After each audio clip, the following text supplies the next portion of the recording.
so glad we're not 2x over. All right, shall we begin? Raise your hand if you want to start now. Most people, okay, sure. All right, welcome to the fireworks workshop. My name is Kabir. I'm a junior here at Purdue studying computer science, right? And let's see, I was inspired to do this workshop back, oh, by the way, is the mic okay? Is it like too loud or too quiet? Good, okay. I was inspired to do this workshop back in like COVID's New Year, and I was just like sitting at home not watching fireworks. And I'm like, you know what? I'll just do it myself, right? Like I coded up my own fireworks, and I'll just pull them up. Like, why am I talking about this when I can show you? This is what I made, like, I don't know, a couple years ago-ish. I don't know why the bottom is cut off. But yeah, we're not gonna make this as too complicated, but we're gonna make a simplified version of this. I just wanted to show you what the inspiration for this workshop is. This took me like a couple hours, but this workshop is technically half an hour plus half an hour free time to like add your own mods, add your own hacks. So formally, I'm supposed to teach you for half an hour. I'm probably gonna go into like 35 minutes-ish. Yeah, but this took hours. So like you can spend your own time like in the next few days and add your own stuff, and it's fun. So yeah. All right. Also, here's some future workshops. So yeah, they're pretty cool. Yeah, you should go to these as well, right? They're very cool. I definitely don't know anything about them, but like because I'm not actually like an officer. I'm just a presenter. You wanna talk about them a little bit? So basically, these are a couple workshops that will be done in collaboration with machine learning at Purdue, which is a cool club.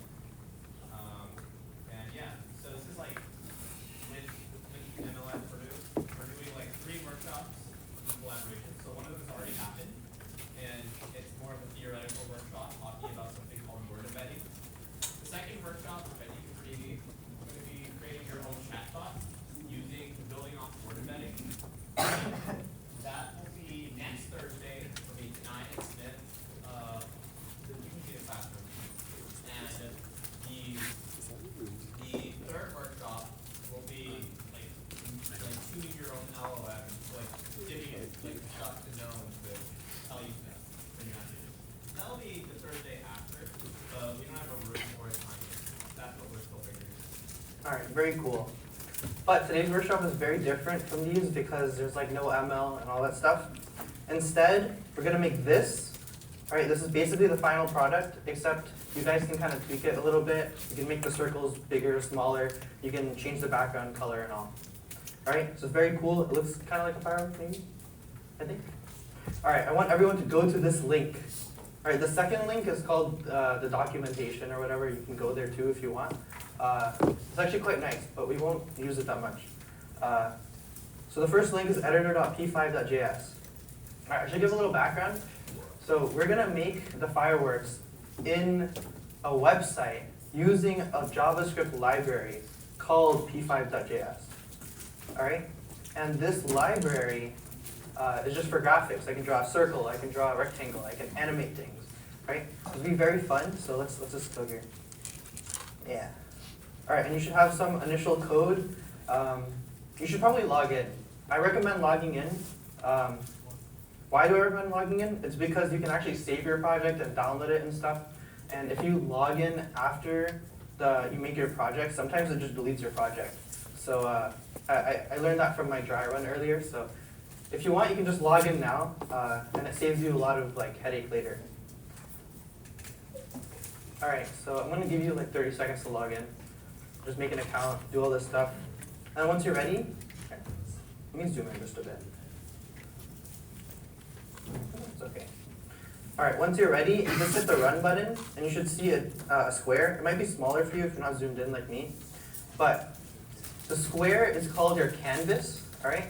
And this is where we're gonna be painting a bunch of stuff onto it with p5.js, which is this JavaScript stuff.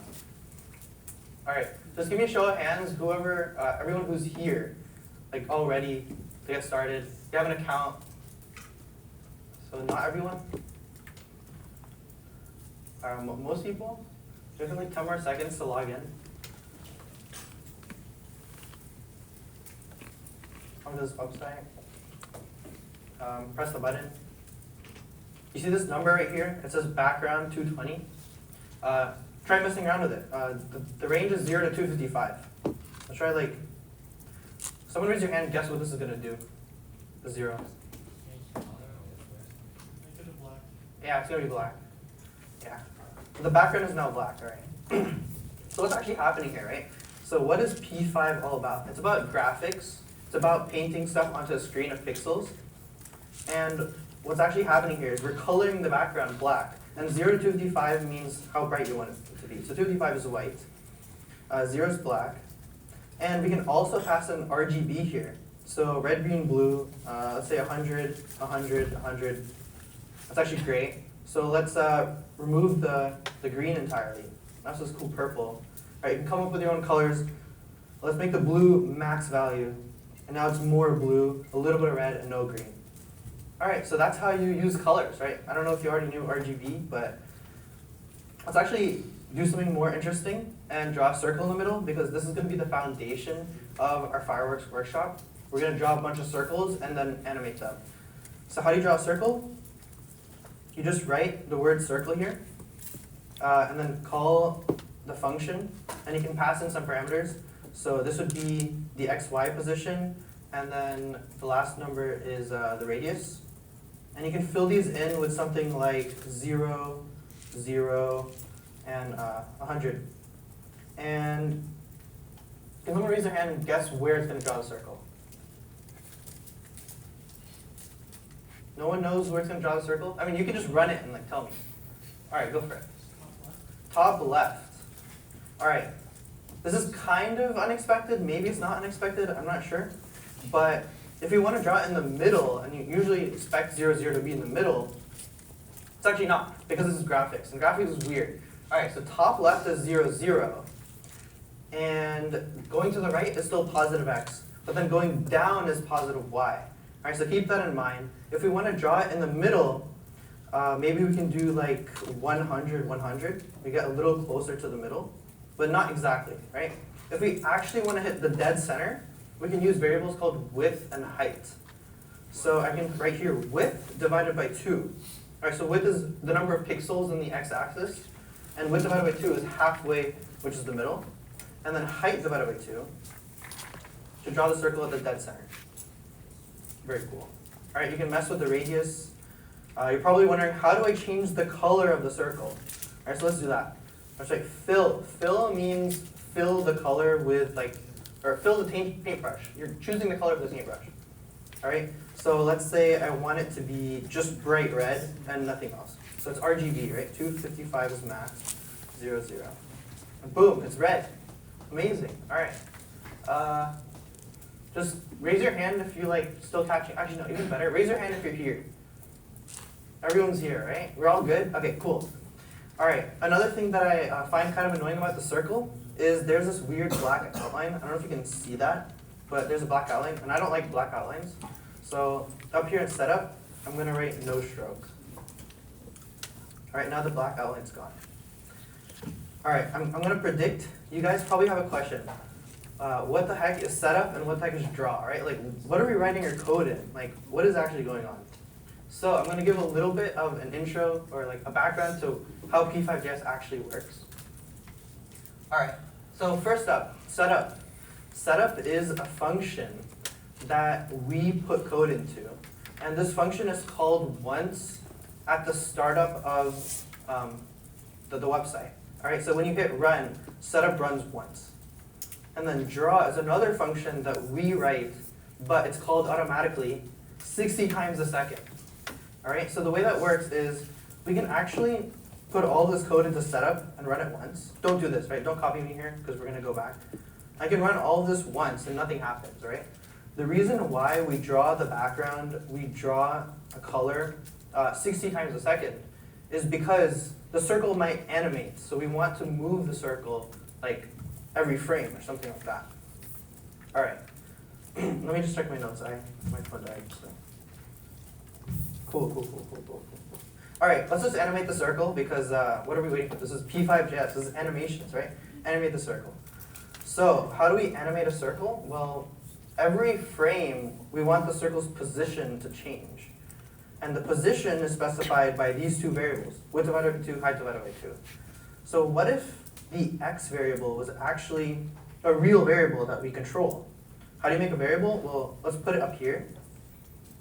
And before setup, right? Before setup, this is a global variable that all the functions can access. I'm saying let x equal 0. So I'll create a new variable. And then I can substitute this width divided by 2 with the x. And someone raise your hand, guess what's going to happen? Or just run it. Tell me. What's going to happen? Moves to the left. There's no animation yet. No, not like, doesn't, like, you run it, it's on the circle on the left. Oh yeah, it is on the left. Yeah, precisely. Also, I don't really like this red anymore. Can someone give me like an RGB for the circle that looks nice? Raise your hand. Sure. Never mind. Someone give me an RGB. Anyone? Go for it. Okay, fine. 50, 100, not 12. It's green. Oh my gosh, very cool. Okay, and now it's on the left, and x is 0. That makes sense, right? Because 0 is on the left, and then width, whatever width is on the right, and then 0 is on top, and height is on the bottom. All right. Now, like I told you, draw runs 60 times a second. So we can actually do x plus plus, which literally means x equals x plus 1. And now every frame, 60 times a second, x will move to the right 1 pixel, or increment 1 pixel. And boom, it's moving. We have animation. Isn't it amazing? I'm going to make the background just all zeros, because it's a little easier on the eyes. Yo, we have animation, right? Isn't that cool, right? Where does it start? It starts on the left and goes to the right. Now, can someone tell me how I can make it start from the top left and go to the bottom right? It's literally just copy paste. Like, it should be pretty free. Someone raise your hand. Tell me, how do you make it go from the top left to the bottom? Go for it. Exactly. All right, we're going to make a new variable called y. All right. So let y equal 0. Circle xy, and then 100 is the radius. And it doesn't work because I did not update y every frame. So I'll just write y plus plus. And now the circle is moving. All right, this is very cool. For advanced techniques, we got insane value. Okay. And then the next thing we can do, just for like infrastructure's sake, is we can add velocity, like a velocity that changes. For example, if you want the circle to not move linearly, but instead move like slowly and then really fast at the end, we can make a velocity variable and adjust that. So I'm going to make a new one at the top called x velocity, and I'll set it to 0. Well, if we want to move to the right, we should set it to 1. All right, and then instead of incrementing x by 1 every time, we can increment it by x velocity. And the code should be the same. Like, the effect is the same, right? But if I up this velocity variable, hopefully you're keeping up, okay. If I up the velocity variable to like 3, the x value is zoom in compared to the y, right? And if I make x like negative, it'll just go to the left, right? It just goes off the screen. Or if I make it 0.1, the circle barely moves to the right. All right, so that's how velocity works. We're basically making a physics simulation right now. All right, so this is the basic infrastructure we need for multiple particles, for the particles to shoot out like this. All right, so as you can kind of guess, we want a y velocity as well. So I'll just make a new variable for that. And these two things do the exact same thing, just one for x and one for y. They're different syntaxes for the same thing. Okay. Wow, that was fast.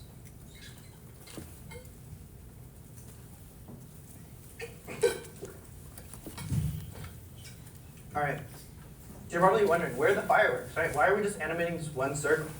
All right, I want fireworks already. So, the way we do fireworks is we want multiple circles, each with their own position, each with their own velocity. All right? So the way we do that is, instead of making a let x equals 0, we do let x1 equals 0, let x2 equals 0. And you do that 100 times, so you have 100 different circles, all right? So you're going to sit here for half an hour and make a bunch of x variables, a bunch of y. No, we're not doing that. Instead, what we're gonna do is we're gonna click on this little arrow here, right? This arrow opens the file explorer. And the reason why we're doing that is we're gonna make a new file, and we're gonna create a new class called the particle class. We're gonna add an x and a y to the particle class. And then we can have multiple particles. It's object-oriented programming, right? We're gonna make a class, a blueprint for the particle, for the circle. So I'm gonna click up here, create a new file, particle.js. Right? So how did I do that? Well, I clicked on this little arrow here, clicked on this drop down, create a new file. All right, create a file. Called it particle.js. Now I have an empty file right here. You can go back to sketch.js by clicking here. So this is what we were editing so far. Particle.js. I want a class particle. Oops. And we want a constructor. A constructor is like the function that's called when you create a new particle. And then I want an x. Oops. This dot. Wait, do I need this dot? It's like this, right? Just a y. So just copy that. You can kind of guess what's going on here. We're making a blueprint for a particle, and then we can instantiate multiple particles. We can have 100 particles with very, very minimal code, just like using a for loop or something, right? So we have this.x, this.y. If you're wondering what this is, it's kind of unfortunate because you should have learned in 180, but if you haven't taken 180, this.x is basically the way of accessing a specific particle's x. So if you have multiple particles, each particle has their own x variable. That's why we have the this dot. Did I spell constructor wrong?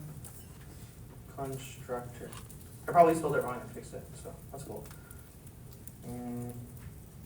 All right. Is everyone here? Raise your hand if you're done with this. Cool. I don't want to move too fast, but hopefully this is good. All right. What's next? Let's make some particles. All right. So I'm going to comment all this out because it's cringe, right? We don't want multiple lines of code. We just want particles. All right. So instead of all of this, let x, let y, I'm just going to say let particle. I'm not going to set it equal to anything just yet, because another way to do this is to actually put it in setup. Now if you remember, setup runs once. So we can define variables in setup once and then reuse them a bunch of times. So I'm going to open this function up, right? Particle equals new particle with a capital P, because that's what we called it in particle.js. Also, if you're wondering, the semicolons are not required in JavaScript, but sometimes I put them, sometimes I don't. It's probably a bad idea, but. All right, we have a new particle, and now we want to use it, all right? So I'm going to bring back the fill, I'm going to bring back the circle, but instead of putting it at x and y, which don't exist anymore, I commented them out, I'm going to use the particles x and y. How do we do that? Just write particle.x. Particle.y. And if I run this, the animation's gone, but we still have the particle x and y defining the circle's position. And did we set particle x and y? Well, in particle.js, they're default to 0. So if I run this, okay, particle is not defined. That is a good point, yeah. The reason why it's not defined is actually we haven't imported particle into the project. Particle.js is just a file that's sitting there. It doesn't exist as part of the project. So that's why we're going to go to index.html right here. And we're going to scroll down to this thing. It says script src sketch.js. I'm going to I'm going to copy this and then change sketch.js to particle.js. And now it doesn't crash. Yeah, that's cool. So I went to index.html. I imported the particle.js file because I didn't know that that was part of the project. And particle looks good. Sketch looks good. And notice that the circle is not animated anymore. So we can bring back the animation by kind of replicating these two lines of code, but with particle.x. We can say particle.x plus equals 1, for example. It should move to the right. Or to the y. And then we lost the velocities. You notice we lost the velocities, so we can actually bring those back in particle.js. But before we do that, The whole point of making the particles was to have multiple particles, right? We're sitting here with one particle. This is essentially equivalent to just having one x variable. So what was the point, right? Instead, we'll have multiple particles. So I'm just going to go here. We have let particle, right? Actually, we're not going to use that. We're going to say let particles with an s. And we can set it to an empty array. All right? And an array or a list, right? That contains multiple objects, right? We can have multiple particles in this list.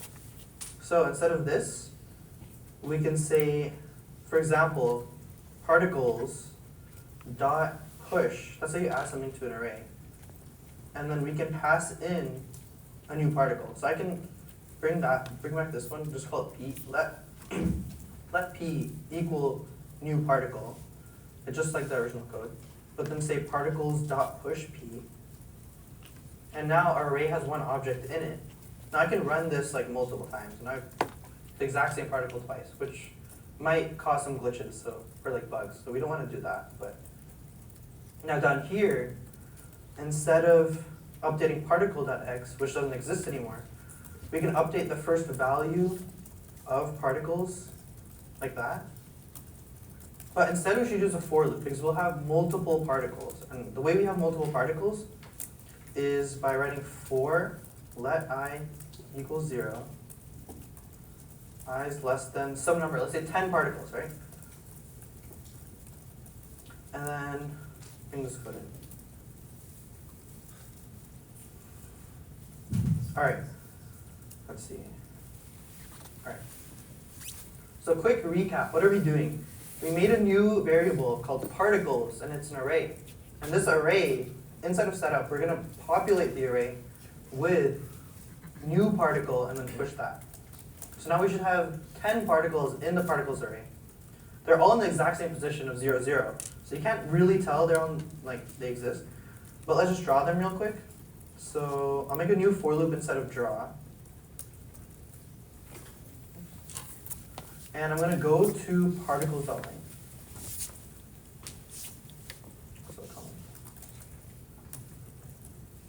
So this should go through every particle. Interesting. How do I make this bigger? Cool. And then I can grab our circle function from up here. And I can grab the current particle by saying let p equal particles at I. And I can say circle at p.x, p.y. And get rid of this. Yes, it doesn't crash. All right, cool. All right, raise your hand if you're here. Is everyone? Okay, how about this? Raise your hand if you want to see a certain part of the code. Like, you want me to scroll up, something like that. Give it like 1 or 2 more seconds. Yeah, I'll touch it. So did you, I guess, comment out for live? Mm-hmm. Okay. So is that, did you do that anywhere, or is that just Not yet. Right now the circle's stuck. Okay. And that's a good point. Let's just add that in right now.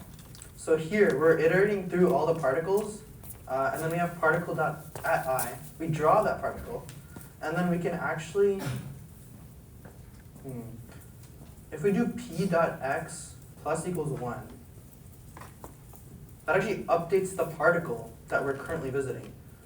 Which means that there are 10 circles there that are all moving to the right, but they're all exactly on top of each other, so we can't tell.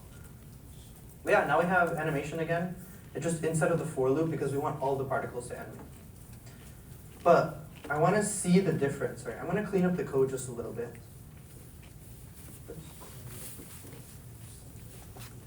I want to see all the particles separately. Because what's the point of having 10 if they're all in the same place? So this is where we can use randomness, right? There's a function in P5 called random, and we're just going to use it, show you how it works. So before pushing the particle, right after I make it, I'm just going to write p.x is equal to random from 0 to width. So this means I want a random number from 0, which is the left side for x, and then width is the right side of the screen. And now you have 10 circles at the top. I can comment out no stroke, to bring back the outlines, and you can actually tell the difference between all the circles. Every time they're at a random place. Very cool. And let's do that for y as well, obviously. We have particles everywhere. There should be heights. Now look at all those circles. Amazing. And what would be even better is if we could also animate the y.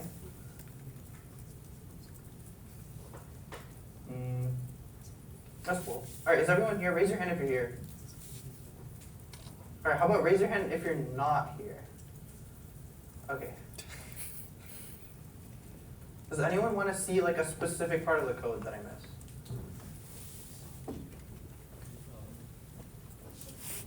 Sure. This bit, right? This is what we did for the random initial position.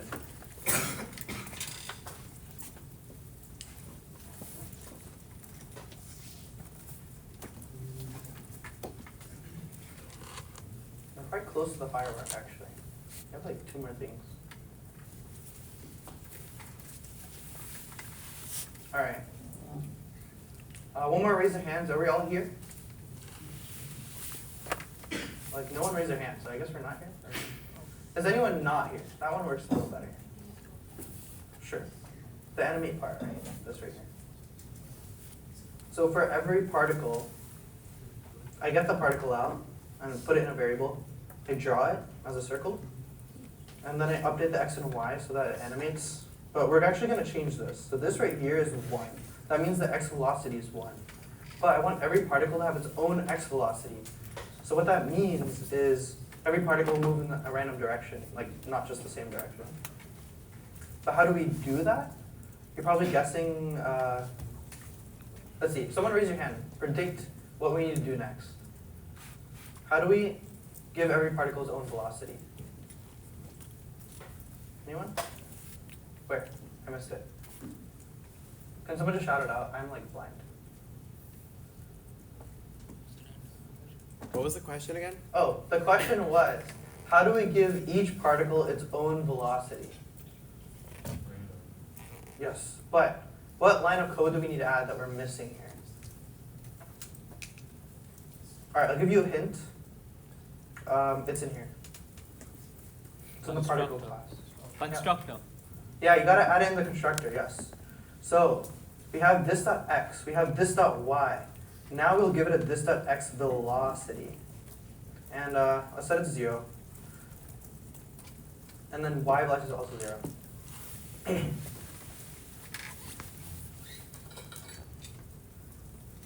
While Kabir drinks water, if you need help, just raise your hand.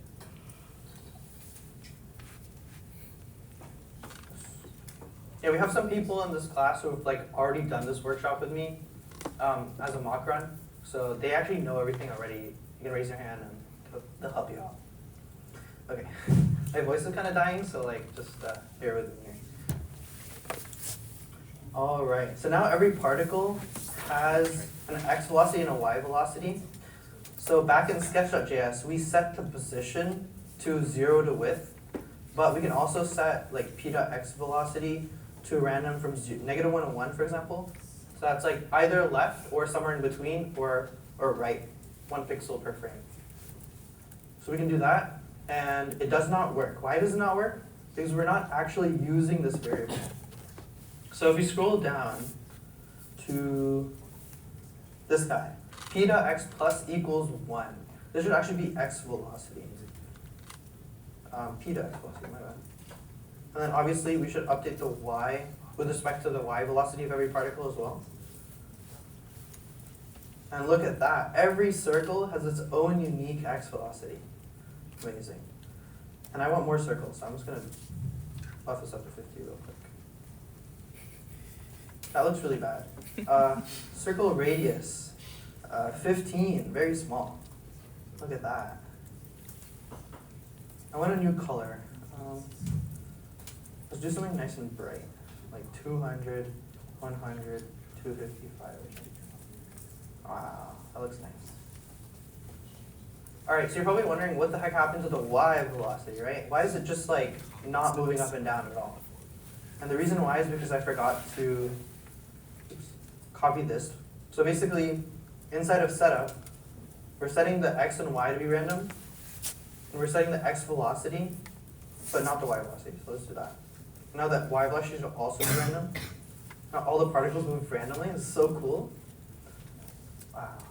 Alright, we're literally one line of code away from having like a functional firework. It's not optimal, it's not perfect, but it will kind of look like a firework. Alright, we have all these random velocities, random positions. Can someone take a guess as to what we did wrong? Or like what we need to fix, basically, to make it look like a firework? Go for it.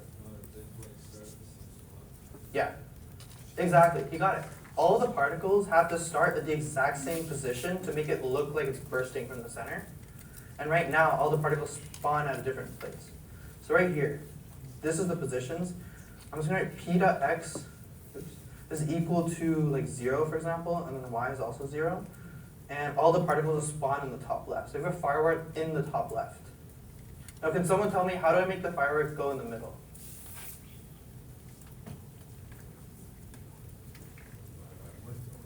Yes, yes. So someone said it. It's width divided by 2. What does that mean? This, the width of the screen divided by 2 is the halfway. And then height divided by 2. And look at that. We have like a functional firework. It looks pretty good.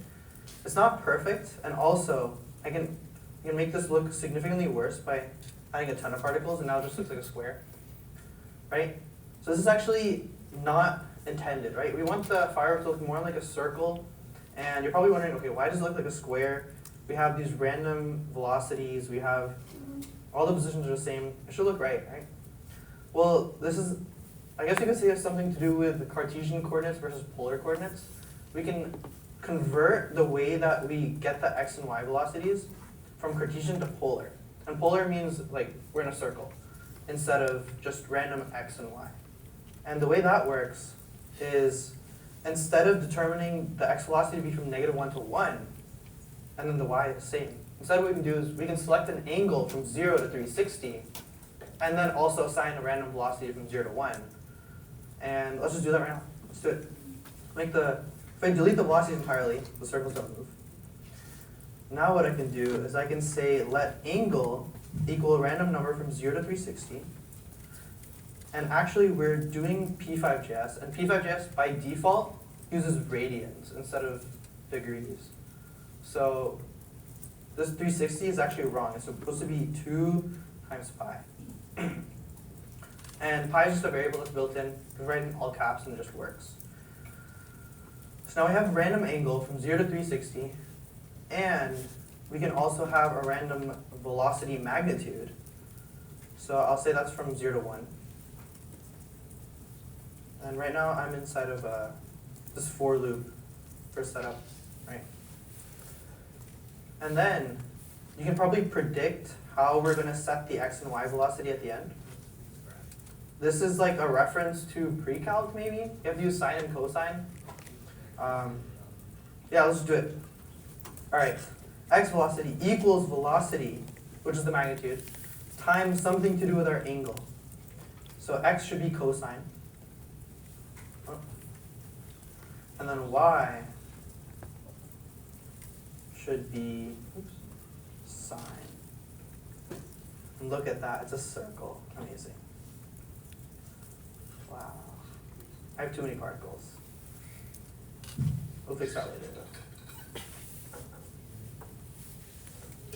though. All right, give me a show of hands. Who's here? Like, who's already done this? Okay, nearly everyone. I'll give it like 5 more seconds, or something like that.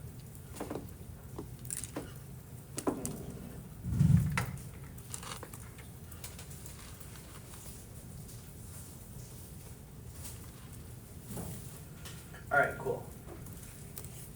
So one thing we can do to see the circles a little better when you have a lot of particles is, instead of filling the circle down here with just one color, like RGB, we can actually give it a 4th argument.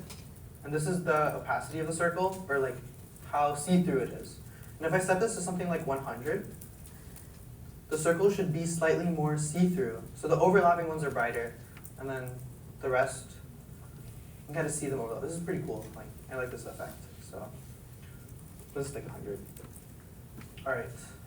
Also, wait. By the way, I adjusted filler here. All right. Also, all this code up here, this entire for loop inside of setup, this is what we're doing to create the firework. So, I should have done this earlier, but I would like to encapsulate this entire functionality into a function. And then we can just call the function.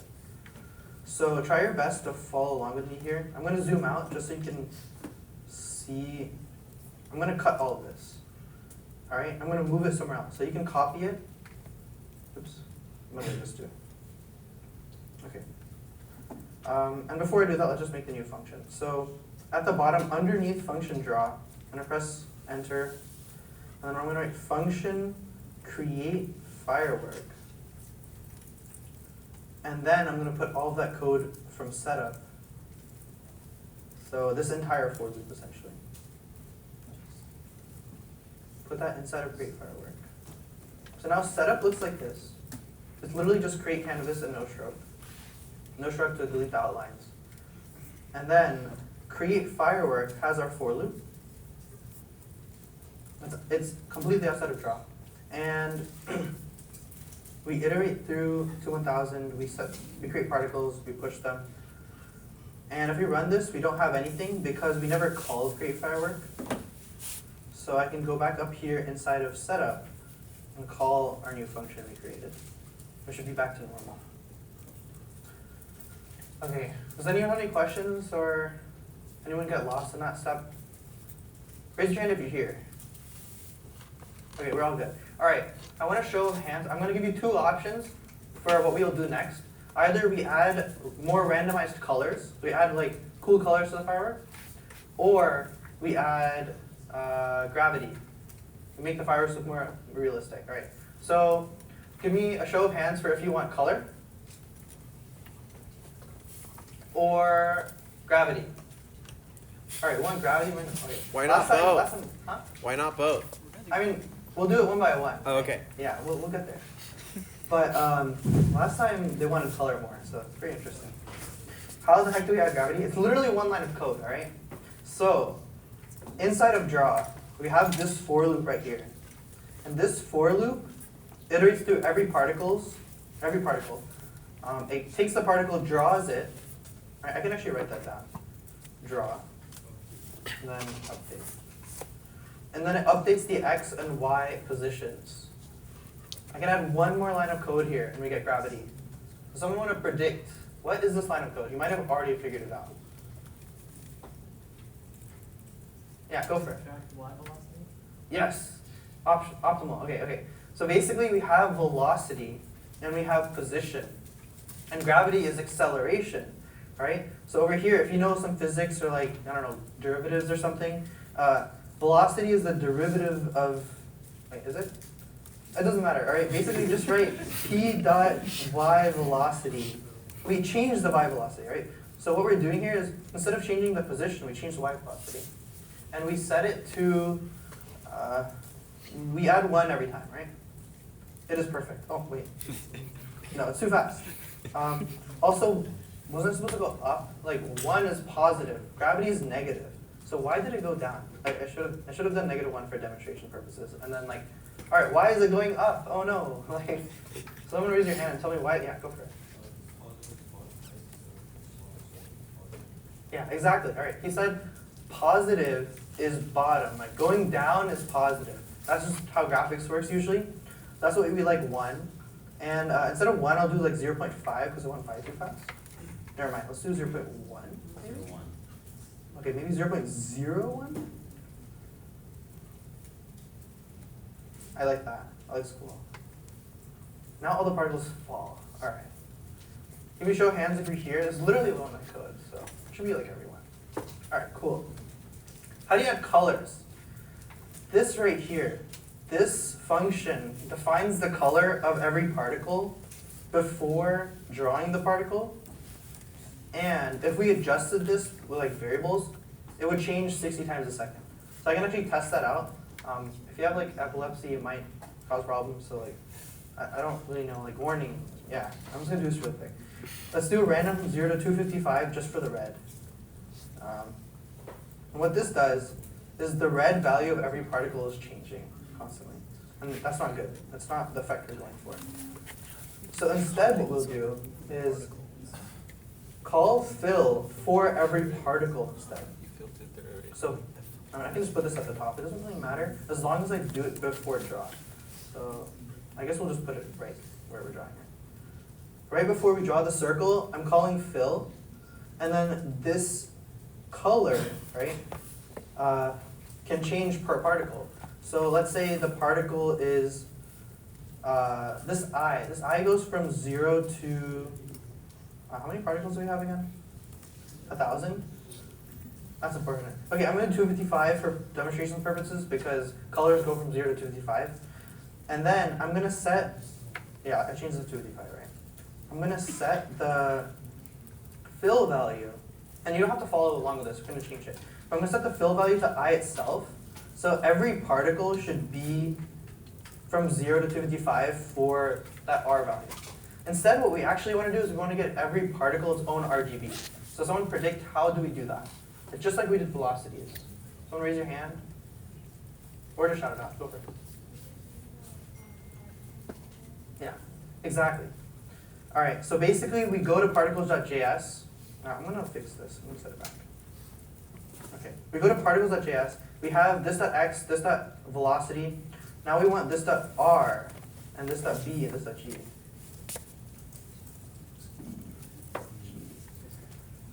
And then we can use these values. I'm gonna say 255 just for now because then we can actually see it before modifying it.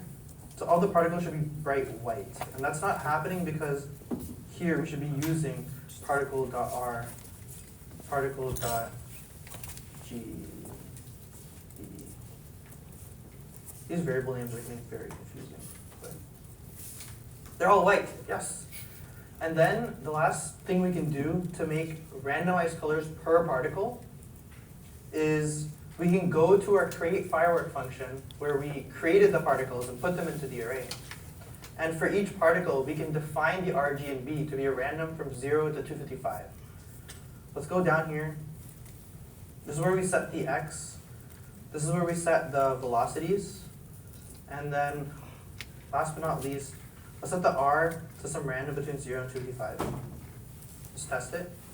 So every particle has a random R. And then we'll just copy that. G, B. And look at that. Every particle has its own color. Very cool. So raise your hand if you're here. Cool, cool. Okay, raise your hand if you have any questions at this point.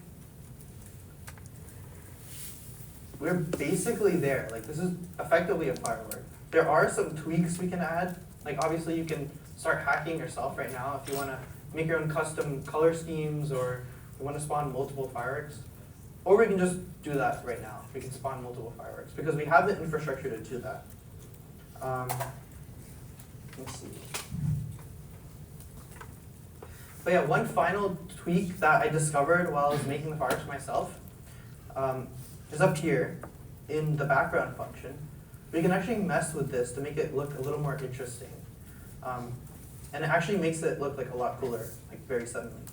So first I'm gonna give the background some more interesting of a color. Like, what's a deep, like sky colorish? That's okay. Now, do you remember in fill, we were passing in an opacity of 100? And this means that every particle is slightly see-through, right? 100 is from 0 to 255. We can actually do that for background as well.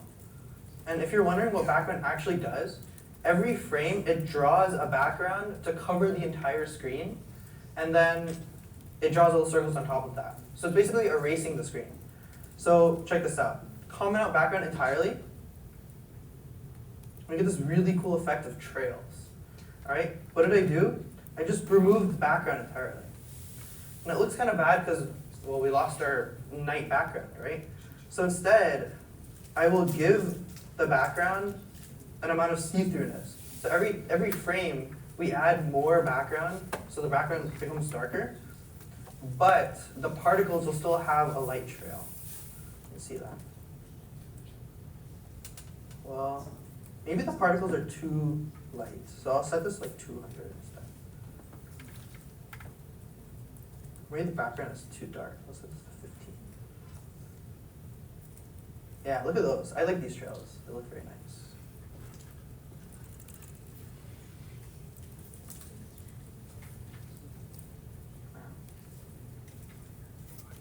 Raise your hand if you're here.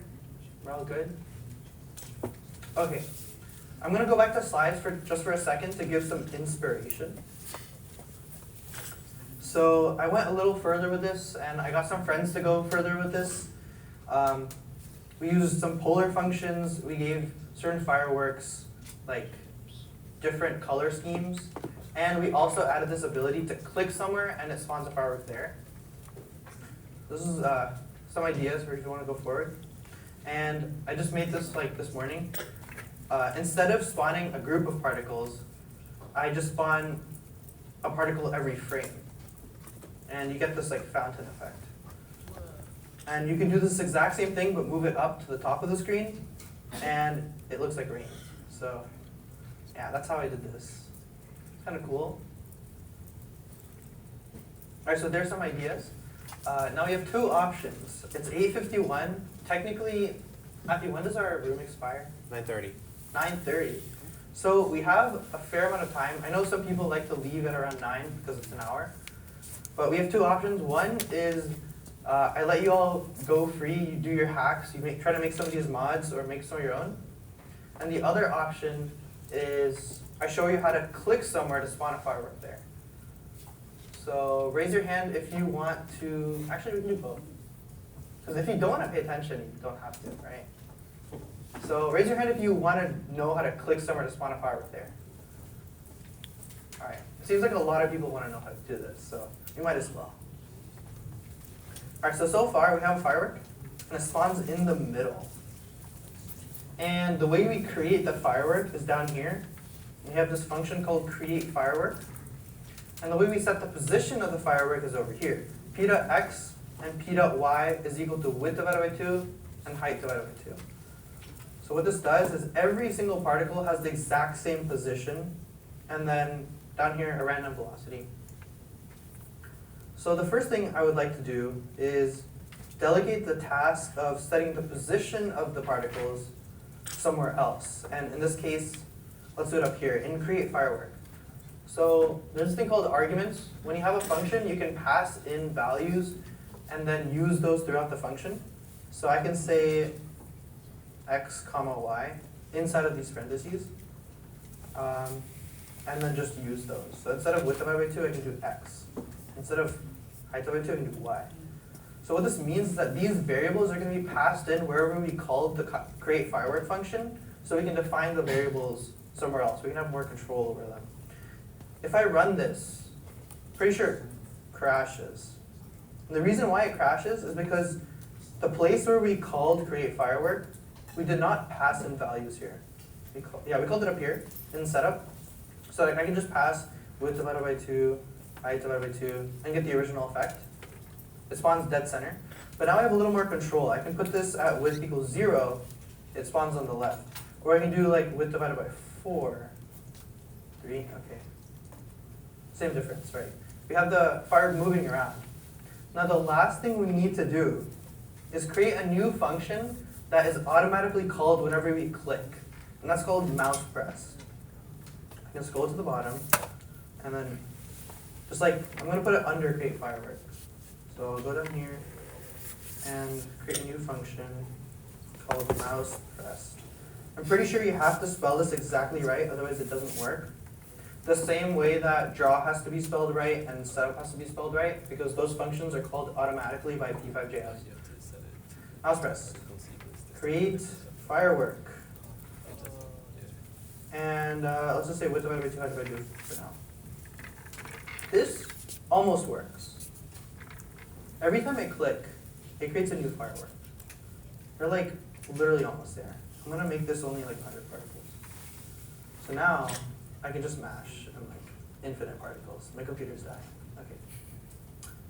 That's pretty cool, right? But the way we set the position is with these two variables. And guess what? There's a mouse x and mouse y. You can literally just pass those in. Mouse x, mouse y. And oh my gosh, it works. That's crazy.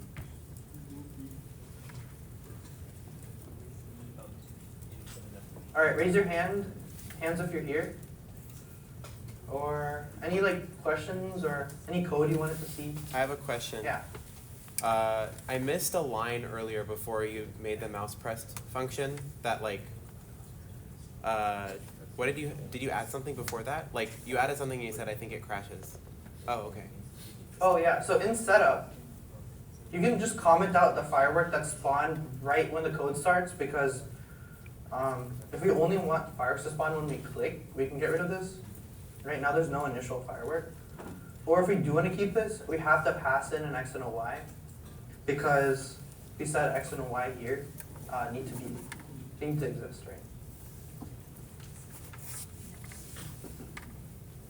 Okay, raise your hand if you're satisfied. Like you have like a working product, you're happy with what you made. Could you Only scroll one down? per- Could you scroll Yeah, down? sure. There you go. I suppose that means that we're not happy with this. I'm pretty happy. I'm going to show you here. You want to look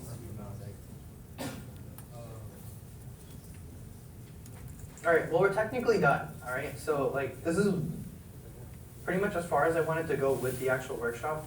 There are a couple ideas for the hacks that I showed you. I can go back to those. But if you have any particular questions about what you want to see, I guess you have a little bit of time. I can show you how to implement that. But otherwise, feel free to start making your own hacks, or if you have other commitments, I think it's about that time. So, yeah, what's up? So like, would it be practical to like put this as like an animation on a website? Put this as an animation. It's a really good question. All right, can I put my fireworks project on a website and then just like have it as a background animation or something like that? You almost can. There's like 1 or 2 lines of code that are missing from this to make it optimized. And I might as well show that to you right now since like most of you are still here. But right now, every time I spawn a particle, even if it's off the screen, it's still like doing the math for the physics of that particle. So if we can delete the particle from existence, from the array entirely, then it's going to be a lot more optimized for a lot of fireworks, and it's much more reasonable for a website. That's the only like nuance I would say.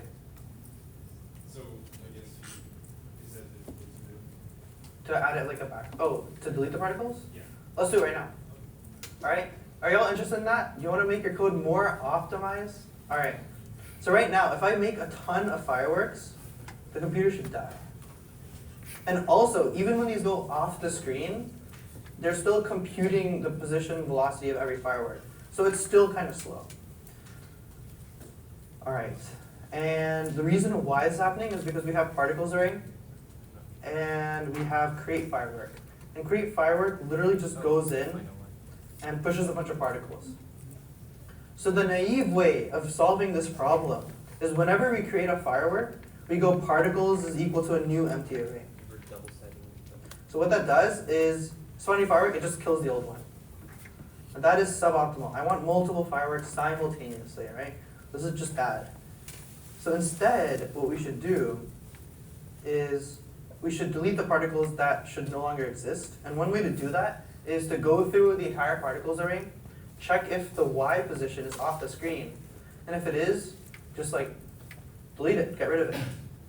So I'll show you one way I like to do it. It's not super optimal because it takes O of n time. You could use the set to make it O of 1, but don't worry about it. It works, so that's what matters, right? Like, it's not that big of a deal. So I'm going to make it inside of the draw function. Or actually, I'll make it a new function. I'll make a new function, delete the particles, and call it. So the way this works is we have function draw. We go through every single particle. Draw happens 60 times a second. Stop with this. At the end of draw, I will call a function that doesn't exist yet, called delete dead particles. I don't know, that's a good enough name for now. Delete dead particles. And then we can go to the bottom and write function delete dead particles and make that function exist. Alright, so how do we delete dead particles? Well, we have to go through every single particle. Less than particles dot length. And then check if that particle is off the screen. And one way to do that is just check the y value. So if p dot y is greater, off the screen, this is positive, this is 0, so this is height. Let's say it's greater than height plus 10 or something. Or even better, to test it out, we can do height divided by 2. Because then we can delete the particle when it reaches halfway just to make sure it works. And then we can mess with this number. So if p dot y is greater than height divided by 2, then delete this particle. And the way I will actually do this is by making a new array. And in that new array, I'm going to save all the particles that should still be alive. And then override the original particles array with that new array. Let's do that right now. Let alive particles equals a new array. And then literally just don't do anything if it should die. But otherwise, keep this particle in a live particle. So push p. Wait, p doesn't exist because I did not say let p equal particles high. This should work. No, not yet. I also have to write particles equals alive particles. So then all the dead particles are just no longer in that.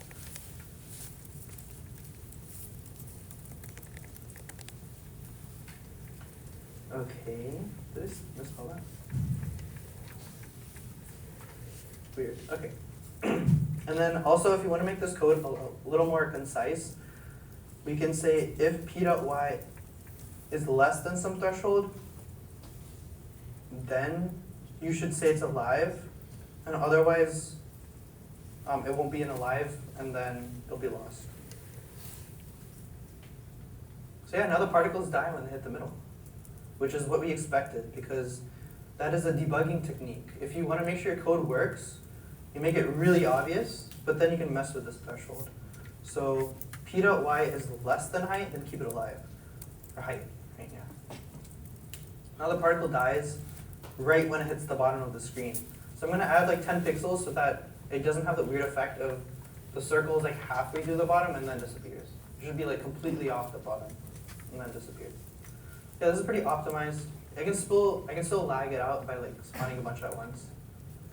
But it's not nearly as laggy because a lot of the ones that are just dying off the screen are allowing the computer to like compute more particles, right? Because it doesn't have to compute all of them that are already dead.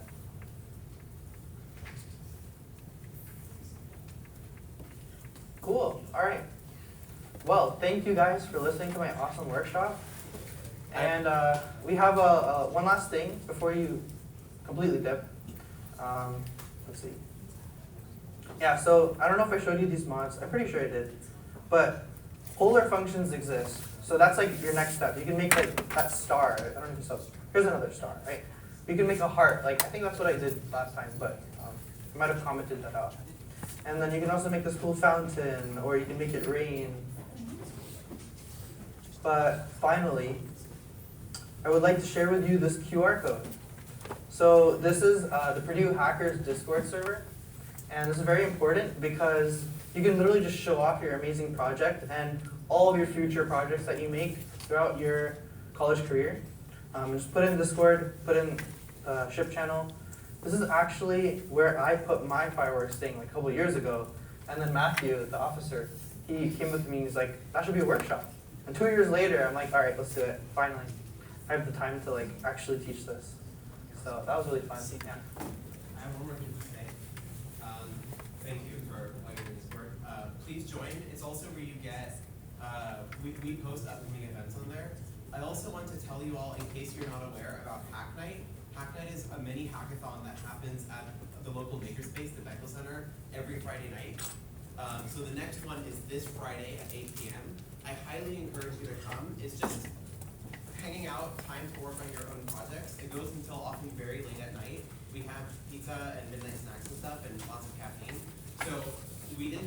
do like a proper hacking section in this workshop. So I encourage you to come to Hack Night and hack along at Hack Night and like form groups and stuff. That's what we did last week when we did the test run for this workshop, and it was awesome.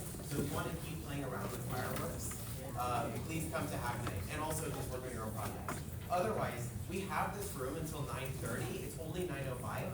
So if you want to hack this workshop, like play around with it, we'll be here until 9:30, or at least I will be, and we're also happy to help you along the way. So if you want to stay here until 9:30, just hang out as long as you want. You can do that. Otherwise, thank you. Oh, and please grab snacks because we need to get rid of them.